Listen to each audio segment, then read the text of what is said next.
Dear organizers, dear colleagues, it is a pleasure from my part to welcome such a huge number of educationists to this Education Business in Africa seminar. For some time now, interest towards Africa has been on the rise in Finland, as I hope it will continue to be after today as well. As you know, Africa is a massive continent. It covers 20% of the global land area and is home to 16% of the world's population.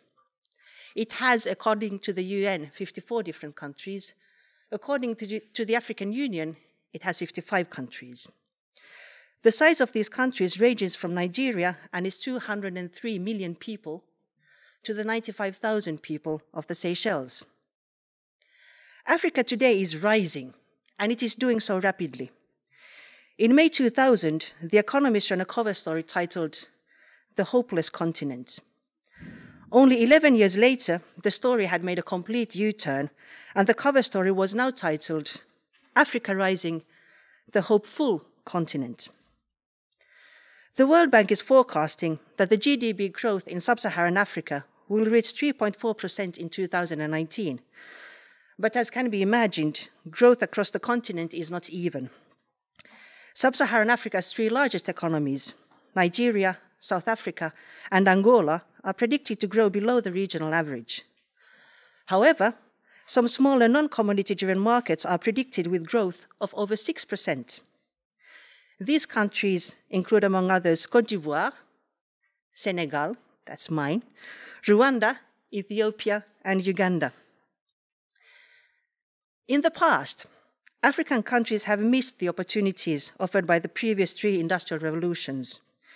Now, with the ongoing fourth industrial revolution, African countries are determined to take advantage of this new opportunity. The continent has more than a dream. It has a vision and strategic plans on how to reach it.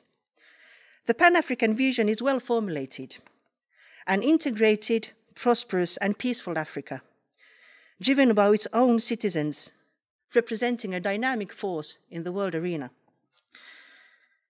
This vision is backed by the African Union Agenda 2063, Africa's blueprint and master plan for transforming the continent into the global powerhouse of the future. It is the continent's strategic framework that aims to deliver on its goal for inclusive and sustainable development, and is a concrete manifestation of the Pan-African drive for unity, self-determination, freedom, progress, and collective prosperity pursued under Pan-Africanism and African Renaissance. Agenda 2063 puts large focus on education as well. The key transformational outcomes include, in example, having at least 1 out of every 3 children with access to kindergarten education, every child of secondary school age in school, and 7 out of 10 secondary graduates without access to tertiary education enrolled in TVET programs. It also speaks about African Education Accreditation Agency and having one common educational system so that the African youth will have the choice to study at any university and work anywhere they want in the continent. The Continental Education Strategy, CESA 2016-2025, highlights the spirit in which education development in the continent takes place. Let me quote the strategy. Africa is ushering into an era that most observers and pundits are predicting will determine its destiny as the continent of the future. But to fulfill this promised bright future, the continent has to come to terms with its education and training systems that are yet to fully shed the weight of its colonial legacy and its own tribulations as a relatively new political and economic entity and player in the world arena.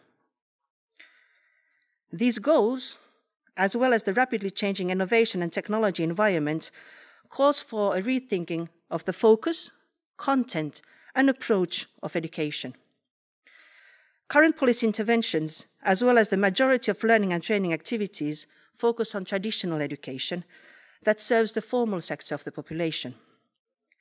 That is a continuum to what has been, but we need to note that traditional education fails to create adequate linkages and capacitate the much larger informal sector on the continent.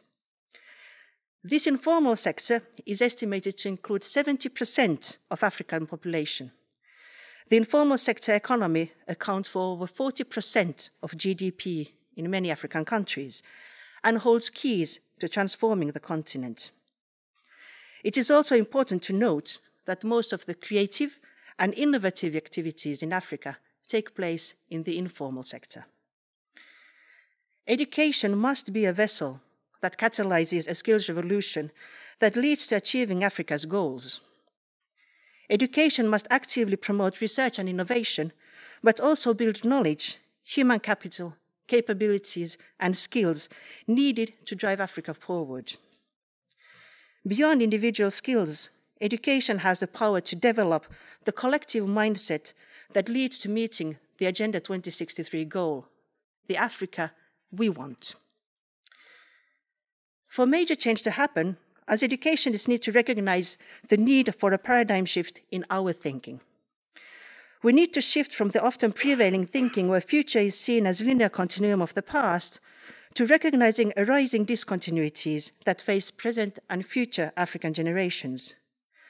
We must respect the enormous speed of change and grasp our opportunity to provide solutions that fit and support the creation of the Africa that Africa wants. Many education solutions that work in the Western world are maybe not perfectly fitted for the African context, but they can, with some effort, be contextualized to reach great potential in the global South.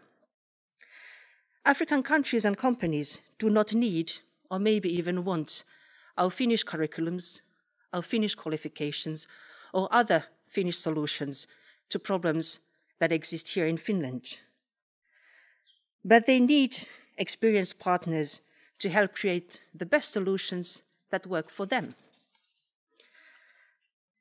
During the past 70 years, Finland has gone through a massive transformation from a poor, underdeveloped country to one of the best countries in the world. We are recognized for our education, our innovation capacity, technological advancement, and even contentment in the general quality of living, or as it is called by some researchers, happiness. Gazing back to Africa, our stories of transformation have similarities. We created our own education system to reach our vision of a prosperous nation. We have achieved our goal with great success and ended up being a global education powerhouse. I think we have a lot to offer. From experience and from discussions among leaders and influencers down south, some of the reasons for the low success rate in developing skills and capacity with any larger impact in Africa generally include three things. Firstly, the lack of adequate consideration to the context of Africa. Africa offers a bundle of familiar and unfamiliar problems for ingenious companies to solve and prosper from. In order to get to success, we need to understand what and where we wish to achieve. Africa is a continent of contradictions. It is a continent of riches and poverty. It is a continent of mobile phones combined with lack of internet and electricity. A continent of numerous startup hubs combined with lack of innovation capacity and funding. Understanding the business context along with the culture of doing business is essential for success in Africa, same as any other place in the world. Second, education services are oriented towards formal qualifications rather than skills and capabilities. Education and training in most African societies apply curricula to train students to gain qualifications, often in different areas of science. This approach may serve the purpose of traditional employment and to some extent entrepreneurship, but it fails in meeting the needs of the society today. It is not possible to solve today's problems with yesterday's solutions. Thirdly, lack of linkages between education and the innovation ecosystem. Education and innovations are often offered without clear linkage to the innovation ecosystem stakeholders. There is a lack of adequate involvement of industry, universities, research institutions, policymakers, and civil society organizations in education. Looking at Finland, I'm sure many of our institutions, our universities, have great models to share on how to build and manage innovation ecosystems and help create models to fill these missing linkages in Africa. It is very, very clear to me that Finnish organizations are uniquely positioned to co-create solutions for Africa with African partners.